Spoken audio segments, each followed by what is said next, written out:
दोस्तों, कई बार होता है कि हम गुस्सा में अपने कीमती सामान को खो देते हैं। इसका मुख्य कारण है कि हम मन को शांत नहीं रखते हैं। तो चलिए आज एक युवा लड़का के कहानी के माध्यम से आप लोगों को इससे छुटकारा पाने का उपाय बताते हैं। तो चलिए वीडियो को शुरू करते हैं। एक समय की बात है।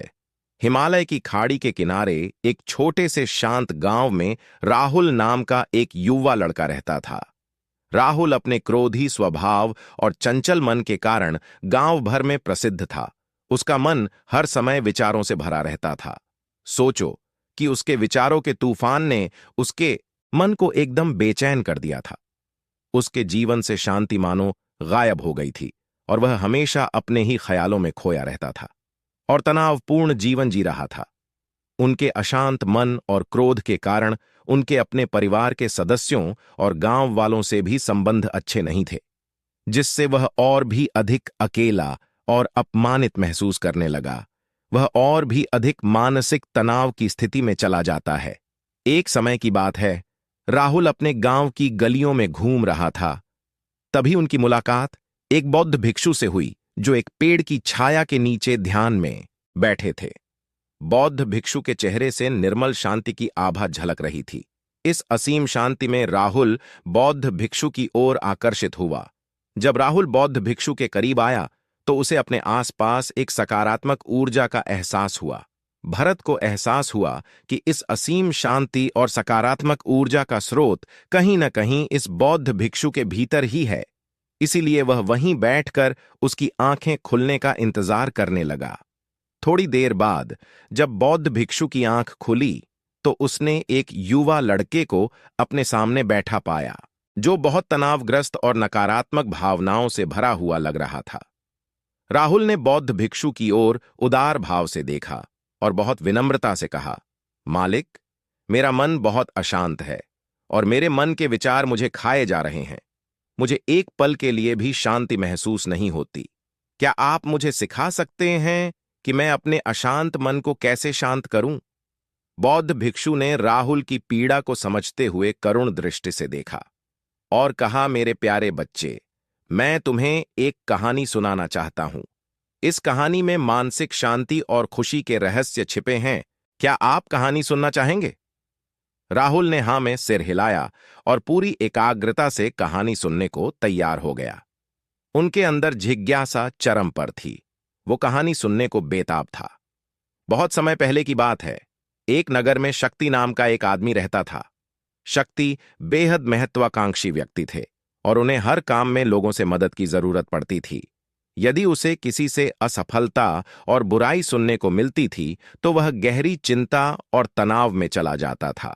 उनका मानना था कि सफलता और भौतिक शक्तियां वांछित खुशी देंगी, लेकिन वह जितना सफलता और प्रशंसा के पीछे भागता था, उतना ही मानसिक तनाव में डूबता जाता था। लेकिन अचानक शक्ति का सामना उस समय के मशहूर बौद्ध भिक्षु से हो गया, जिसका नाम महाकौशल था। महाकौशल अपने शिष्यों को ध्यान की शिक्षा देते थे और वह स्वयं एक बहुत ही ध्यानमग्न और प्रबुद्ध व्यक्ति थे। महाकौशल की अद्भुत एकाग्रता से प्रभावित शक्ति ने उनसे अपने भटकते मन को शांत करने का उपाय जानना चाहा। शक्ति ने कहा कि महंत में हमेशा सफलता के पीछे भागता हूं और लगातार अधिक हासिल करने की कोशिश करते हूं, फिर भी मुझे कोई क्षणिक संतुष्टि या आत्मसंतुष्टि नहीं मिलती। इस निरंतर बेचैनी के बीच मैं शांति कैसे पा सकता हूं? बौद्ध भिक्षु ने करुण दृष्टि से उसकी ओर देखा और उत्तर दिया, आपका मन एक अशांत नदी की तरह है जो हमेशा बहती रहती है। आप कभी भी शांत नहीं रह सकते। इसलिए इस अशांत मन को शांत करने के लिए आपको अपने विचारों को बिना किसी रुकावट के जाने देने की कला सीखनी होगी। शक्ति को आश्चर्य हुआ और उसने पूछा कि मैं अपने विचारों को कैसे जाने दूं? आखिर मैं भी तो अपनी इच्छाओं और महत्वाकांक्षाओं से बंधा हुआ हूं। यह सुनकर बौद्ध भिक्षु मुस्कुरा दिए। बौद्ध भिक्षुक कहा, कल्पना करें कि आपके हाथ में पानी का एक गिलास है।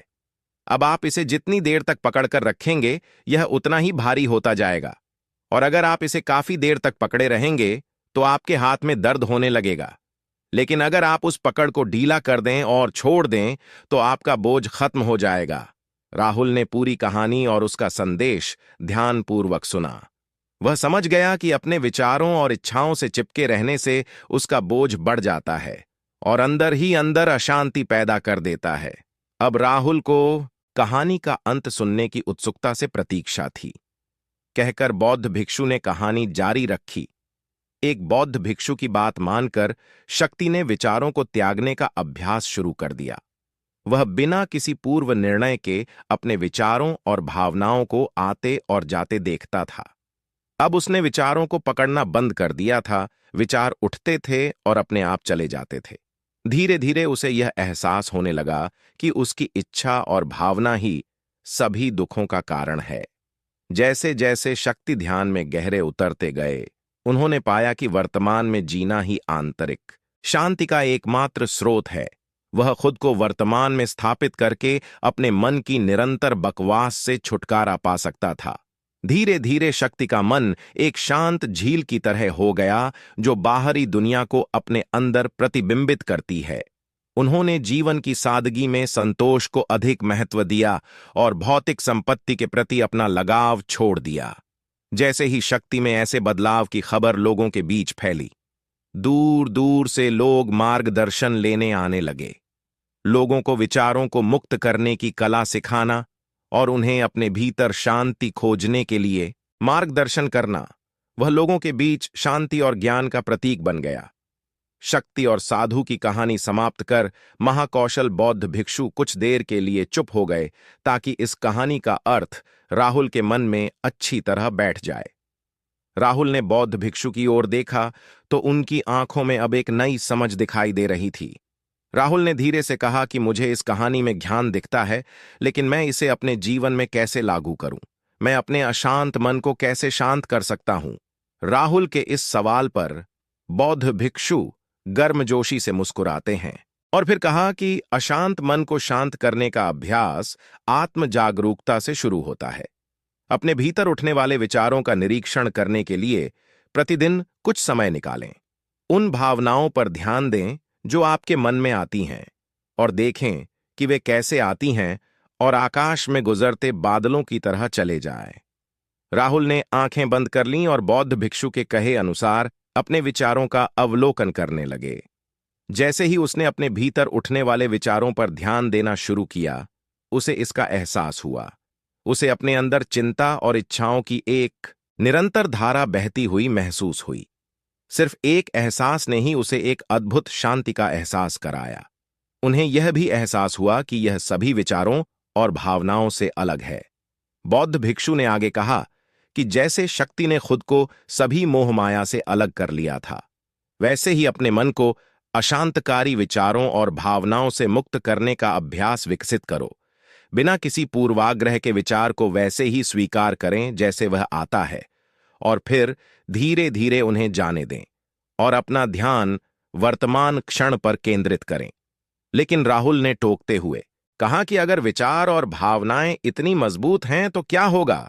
बौद्ध भिक्षु ने कहा, यह बना रहता है और मन को छोड़ने से इनकार करता है। बौद्ध भिक्षु ने राहुल की बात से सहमति जताते हुए सिर हिलाया और कहा, ऐसे कई मौके आएंगे जब आपके मन में सवालों का बवंडर चल रहा होगा। जब आपका दिमाग आपकी बात ही नहीं सुनेगा, तो ऐसे में आपको अपनी सांसों की ताकत पर विश्वास करना होगा। एक बार फिर भिक्षु ने राहुल से कहा, अपनी आंखें बंद करो और अपनी सांसों पर ध्यान केंद्रित करने के लिए अपने पेट को ऊपर उठता हुआ और मथता हुआ महसूस करे। बौद्ध भिक्षु ने बताया कि जब भी आपका मन अशांत हो तो तुरंत अपनी सांसों पर लौट आएं। सांस की वाद्य गति आपको तुरंत वर्तमान के चरणों में वापस खींच लेगी और आपको शांति का अनुभव कराएंगी। एक बौद्ध भिक्षु के निर्देशानुसार आने और जाने वाली सांसों पर ध्यान केंद्रित करने का प्रयास करें। इस छोटे से व्यायाम से उन्हें मानसिक शांति का अनुभव हुआ। उसे याद आया कि उसकी सांसें हमेशा उसके साथ थीं, जो उसे वर्तमान क्षण की याद दिलाती थी, आराम और शांति लाती है। राहुल के इस विकास को देखकर बौद्ध भिक्षु मंद मंद मुस्कुराए और बोले, मेरे प्रिय, बेचैन मन को शांत करना एक ऐसा अभ्यास है जिसमें बहुत प्रयास और दृढ़ इच्छा शक्ति की आवश्यकता होती है, क्योंकि लगातार व्यायाम से मांसपेशियां मजबूत होती हैं। उसी तरह नियमित अभ्यास से मन भी शांत होता है। स्वीकृति में सिर हिलाते हुए इस बौद्ध भिक्षु को धन्यवाद देते हुए उन्होंने वादा किया कि आज से वह अपने अशांत मन को शांत कर सकेंगे और अपनी गैर शक्तियों को मुक्त कर सकेंगे। बौद्ध भिक्षु ने राहुल के कंधे पर हाथ रखकर कहा, मुझे आपकी क्षमता पर बहुत भरोसा है और आपको जल्द ही आंतरिक शांति मिलेगी। लेकिन याद रखें कि यह आसान नहीं होगा। लेकिन अगर आप दृढ़ इच्छा शक्ति और खुले दिल से प्रयास करेंगे तो आप निश्चित रूप से वह शांति पालेंगे जो आपके अंदर है। उस दिन से राहुल अपने अशांत मन को शांत करने का प्रयास करने लगा और हर दिन ध्यान करने के लिए एक अलग समय निर्धारित किया। उसने अपने मन में उठने वाले विचारों को बिना किसी रोक टोक के जाने दिया और अपनी सांसों के जरिए खुद को वर्तमान में बनाए रखने की कोशिश की। समय के साथ अभ्यास करते हुए राहुल को अपने अंदर शांति का अनुभव हुआ। जैसे जैसे समय बीतता गया, राहुल को ज्ञान और शांति का स्रोत कहा जाने लगा। जैसे जैसे समय बीतता गया, भरत को ज्ञान और शांति का स्रोत कहा जाने लगा। ग्रामीण अपने अशांत मन को शांत करने के लिए राहुल के पास आने लगे। बौद्ध भिक्षुओं के शिक्षक दूसरों की मदद करते समय आत्म जागरूकता की शक्ति साझा करते हैं। बौद्ध भिक्षु आंतरिक शांति पाने की शिक्षा देते हैं। इसके साथ ही उन्होंने अपनी सांसों पर ध्यान देने और अपने विचारों को मुक्त करने की कला भी सिखाई। ऐसे निवासियों का विकास हुआ और उन्हें मन की अमूल्य शांति मिली। बौद्ध भिक्षु की शिक्षाओं और राहुल द्वारा संचालित अभ्यास के माध्यम से विचारों को त्यागने और वर्तमान में जीने की कला दूर दूर तक फैल गई। उन्होंने कई लोगों की जिंदगी बदल दी और जैसे जैसे समय बीतता गया, उनकी जिंदगी और भी बदलती गई। राहुल का शांत प्रभाव उसके गांव की सीमाओं से परे तक फैला हुआ था। आसपास के गांवों और शहरों से लोग राहुल के परिवर्तन की कहानी सुनते थे, उनसे सलाह लेने आते हैं। मन के बोझ तले दबे लोगों के लिए राहुल आशा की किरण बन गया। राहुल की शिक्षाएं केवल ध्यान और प्रवचन तक ही सीमित नहीं थीं, बल्कि वह रोजमर्रा के काम जागरूकता के साथ करने पर ज्यादा जोर देते थे। वह लोगों को अपनी भावनाओं के प्रति जागरूक रहने की याद दिलाते थे। निष्कर्ष इस बात पर ध्यान दें कि आप दिन भर में क्या करते हैं और अपने आसपास होने वाली घटनाओं पर आप कैसे प्रतिक्रिया करते हैं। हर काम पूरी जागरूकता के साथ करें।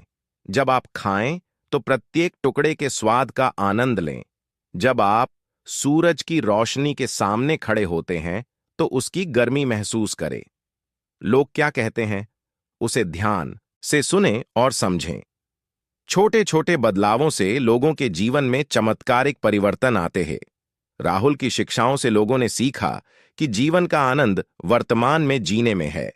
आशा है दोस्तों की इस मोटिवेशनल स्टोरी वीडियो से बहुत कुछ सीखने को मिला होगा। यदि आपको कुछ सीखने को मिला है तो हमारे चैनल माइंड फ्रेश स्टोरी को लाइक सब्सक्राइब जरूर करें। धन्यवाद।